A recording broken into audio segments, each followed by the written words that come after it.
What's up, chicken nuggets? I missed you. Can you tell that I missed you guys? I really, really, really did miss you a ton. Um, Second grade is my most favorite thing in the whole wide world. So, I am teaching you today Greek myths, lesson 3, and your learning target or your goal is to retell key details and events. Remember, we're listening to these stories so we can learn stuff from them, see what you can remember.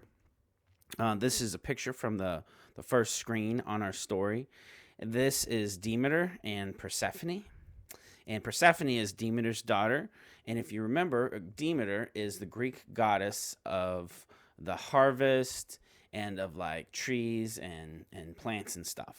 And you can see in the background, you can see Zeus and Poseidon.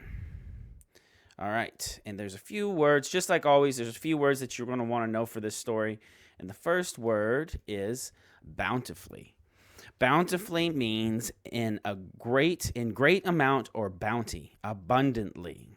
And the example that we're given is Jane was looking for a 4-leaf clover, and luckily clovers grew bountifully in front of her yard, or in her front yard. So Jane was easily able to find a 4-leaf clover because they grow bountifully. The next word is despair. Oops, I keep moving stuff. Despair. Despair means to lose, give up, or be without hope. Despair means to lose, give up, or be without hope. An example is, during his 4th voyage to the Americas, Columbus began to despair as he sailed near the coasts looking for gold that wasn't there. So he didn't find it. He was ready to give up. The next word is pine. And not like a pine tree. This one means long for or desire to have. So pine, the word pine means to long for or desire to have. And the example is, although she truly loved summer camp, Grace would often pine for her mother while she was away. So here you see a little girl, and she's thinking about her mom and being at home and how much she misses that. So pine means to long for or I have to look. To long for or desire to have.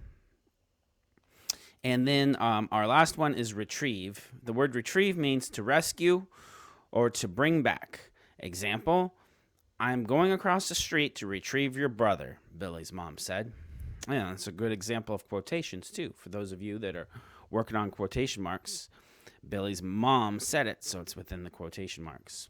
All right, so those are your vocabulary words for this story. And as always, you need to listen carefully to find out if this Greek myth helps to explain something in nature or teaches a moral lesson. So you're looking for the moral. Remember, we had a lesson where it was like the milk. At the end of the milk, there's a moral. The moral of the story is, and that's the lesson that you learned from the story. So without further ado, I'm going to pop over here to our Greek myths. Boom. And I'll put my little camera here, shrink myself down. Woo, I'm getting smaller. Help. All right. As you have learned, the ancient Greeks believed that there were many gods and goddesses responsible for the workings of the world. There was Poseidon, the god of the seas, Ares, the god of war, and Aphrodite, the goddess of love, just to name a few. Demeter was the goddess of the harvest in agriculture or farming. It was because of her the ancient Greeks believed that fruits hung heavy on the trees, that wheat grew in the fields, and that vegetables ripened on the ground. Demeter had a daughter named Persephone, who was the joy of her life. Persephone was known by all of the gods and goddesses on Mount Olympus as a beautiful girl, just like her mother, and like her mother, she was full of happiness, warmth, and light. As long as the two of them were together, it was summer year-round.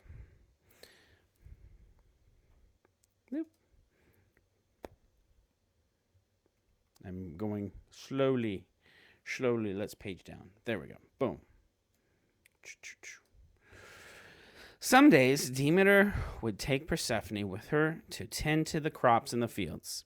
On these days, Demeter would work among the crops, and Persephone would play in the nearby fields of flowers, picking bouquets.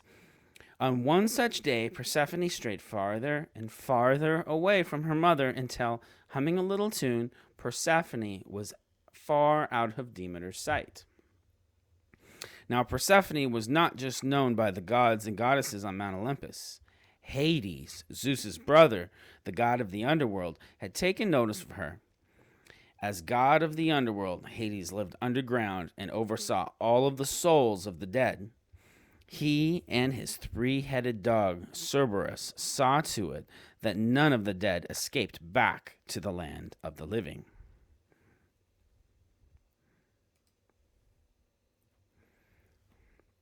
Hades had fallen in love with Persephone, and the king of the underworld wanted to make her his queen.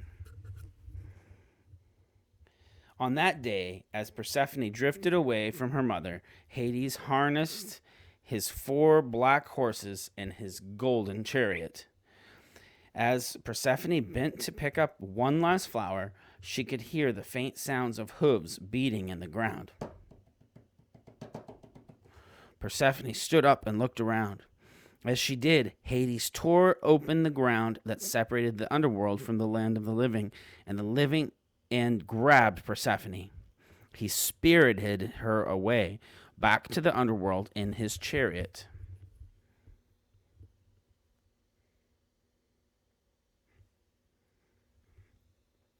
The sun began to set, and Demeter finally stopped her work in the fields. Persephone called out, ready to take her daughter home, and there was no answer.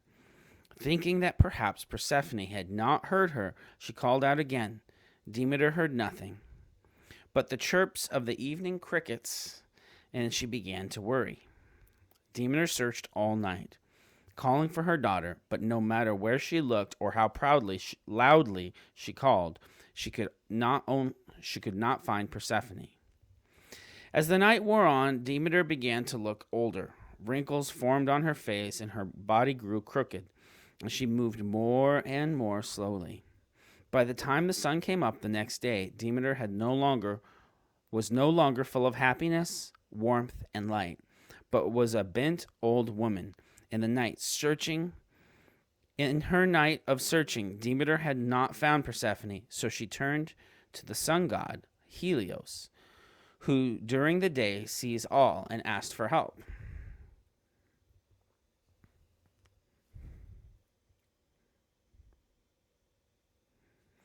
"Oh, Helios," Demeter said, "have you seen my daughter Persephone? Do you know where she has gone?" "Hades has taken her down to the underworld to be his queen," Helios replied. Upon hearing this, Demeter began to despair. How was she to ever retrieve her daughter now? Demeter began to weep for her lost daughter. In her sadness, she forgot to tend to the crops of the field. Soon there was no more food on earth and for the animals and people to eat. Every tree, vine, and field was bare. Even the gods received no more offerings, and the people did not have any food or meat to spare. After some time, Zeus saw how the people would starve.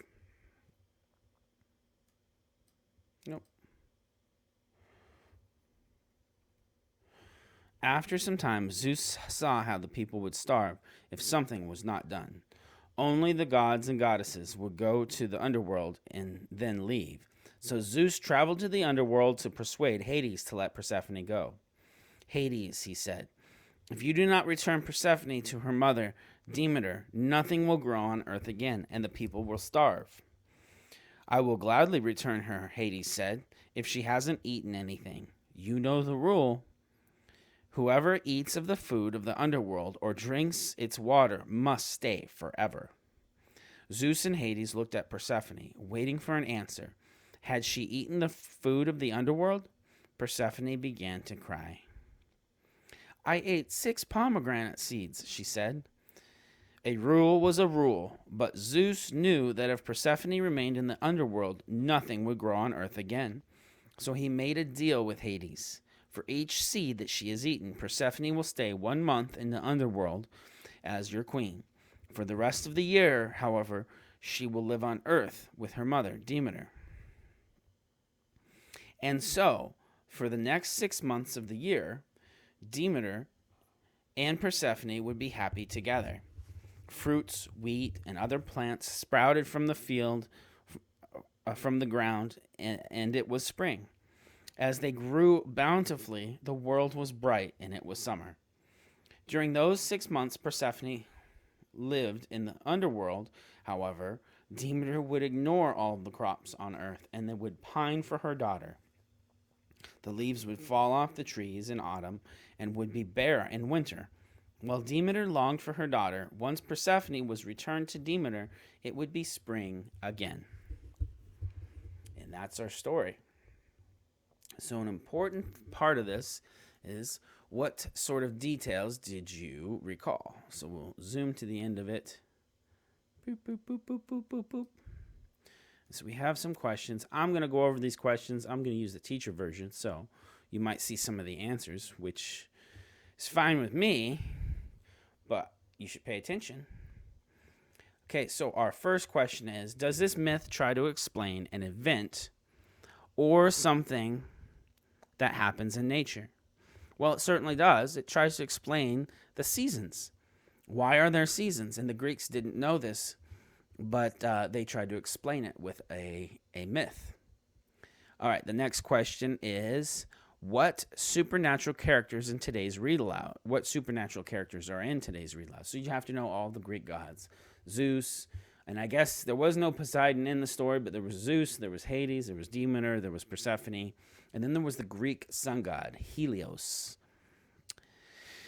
And which of the characters were all Greek gods? All except for Cerberus. And for some of you boys out there and girls, Cerberus is this crazy Greek monster creature. He is a 3-headed dog who guards the underworld. Kind of a cool animal. What happens to Persephone at the beginning of the story? She is spirited away or taken straight down to the underworld, as we saw in this picture here. What is Hades the god of? He's the god of the underworld. And how does Demeter feel when she realizes that Persephone is missing? Well, you would feel pretty sad if somebody took your daughter from you. How do you know? Well, she becomes an old lady, and she no longer is full of happiness.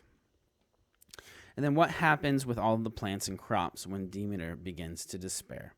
All right, so that's our story. I appreciate you listening. And as always, remember, your learning target for this story was to retell key events, key details, and events. So see if you can retell some of these key details and events to your teacher, to your parents. What were some parts that were interesting to you? Did you learn any new words? I like that word pine, is to think after something, to long for or desire for. And retrieve, the word retrieve was a great word that we learned from this story. It means to bring something back. All right, until next time, I'll see you guys later.